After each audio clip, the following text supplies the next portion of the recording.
Recorded Books presents Love, Honor, Betray by Mary Monroe. Narrated by Tracy Conyer Lee and Ruffin Prentice. Prologue. Hubert. January 19, 1941. I shot and killed Blondine Walker last month, but it seems like it happened yesterday. I still couldn't believe I had actually took somebody's life, especially since death had caused me so much grief. I'd lost my first wife, Maggie, and our 21-year-old son, Claude, on the same day a little over a year ago. I was still having a hard time dealing with such a big loss, because my parents was the only other kinfolks I had in Lexington, Alabama. Maggie and Claude had died of natural causes, but if somebody had killed them, I wouldn't have been able to go on. I shuddered whenever I thought about how Blondine's death had devastated her family. But she was as much to blame as I was. Blondine was one of several women I'd spent time with after Maggie died. She'd refused to accept the fact that I'd ended my relationship with her to marry Jessie Tucker, a widow who had been Maggie's best friend, and a good friend to me for more than 20 years. Jessie was a fine specimen of a woman with a well-proportioned, petite body and a cute face. Her copper-toned complexion was flawless. Blondine, who was still in her 20s at the time and probably the best-looking colored woman in town, couldn't believe that I'd chose a woman in her 40s over her. While everybody else was preparing to celebrate Christmas last month, Blondine was preparing to kill me and Jessie. She had been bad-mouthing us all over town and harassing us whenever we bumped into her in public ever since me and Jessie got together. But her plan had backfired. When she broke into my house in the middle of the night and barged into our bedroom with a gun in her hand, she was the one who ended up dead. Even though I had accidentally shot her during a scuffle, we agreed that the best thing for us to do was to cover it up. We'd put Blondine's body in the woods, where a maniac had dumped 5 other colored women he'd killed in the last year. Since everybody assumed he had also killed Blondine, me and Jessie didn't think anybody would have a reason to suspect us. We tried to go on with our lives like nothing had happened. It wasn't as easy as we thought it would be, though. Chapter 1. Hubert. "Hubert, do you really think we're going to get away with murder?" Jessie asked in a meek tone. We had just started eating breakfast.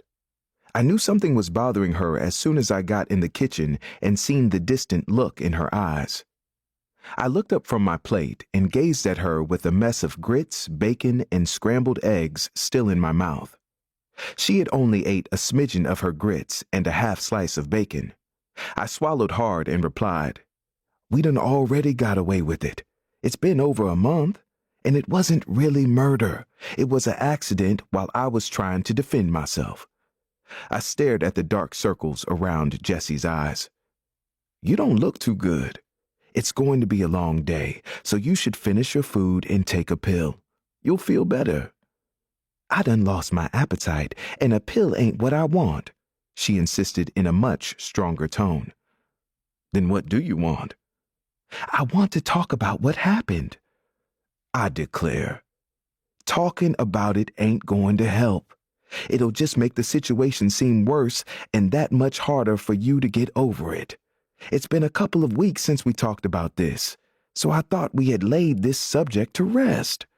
Why are you bringing it up again now?" Jessie's shoulders drooped and she let out a loud sigh.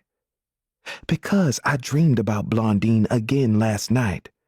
She had a gun and was chasing me around in the graveyard," she mumbled with her voice trembling and a terrified look on her face.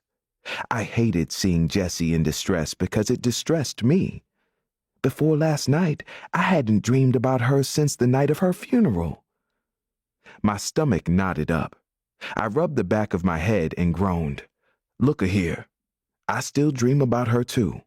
When I wake up, I find other things to occupy my mind with, so I won't have to think about her too much. It's hard to keep her off my mind, even when I have a lot of other things to think about. I have to walk past the house she used to live in to go catch my bus to work every day. Then I have to pass it again on my way home. I done seen the curtains at the front window move a few times, and that house is still empty. Everybody knew how she would sit in her living room window, crack open the curtains, and gawk at folks walking by. I rolled my eyes. Jesse, what are you getting at? I think Blondine's spirit is in that house. Pfft. If it was, she'd have shown herself to me or you by now.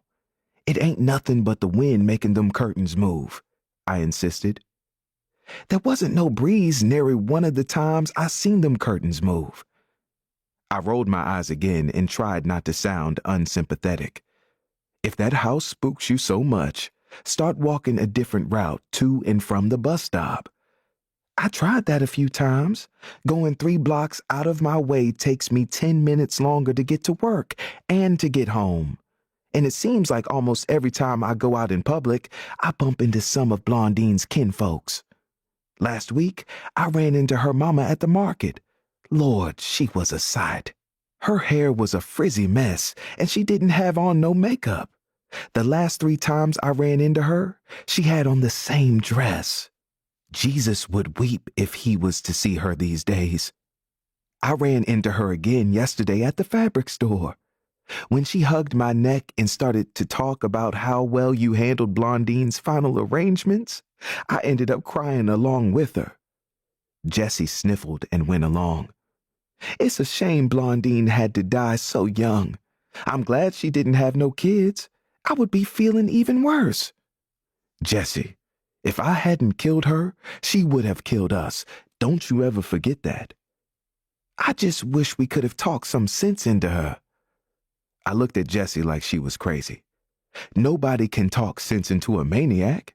You was married to one, so you should know that. I snorted, rubbed my nose, and silently prayed that this conversation would end soon. I'm sure we'll be fine when enough time done passed, sugar. Jessie sucked on her teeth and gave me a weary look. To keep listening to this audiobook, I've left you a link in the description so you can do it at no cost thanks to Audible's 30-day free trial.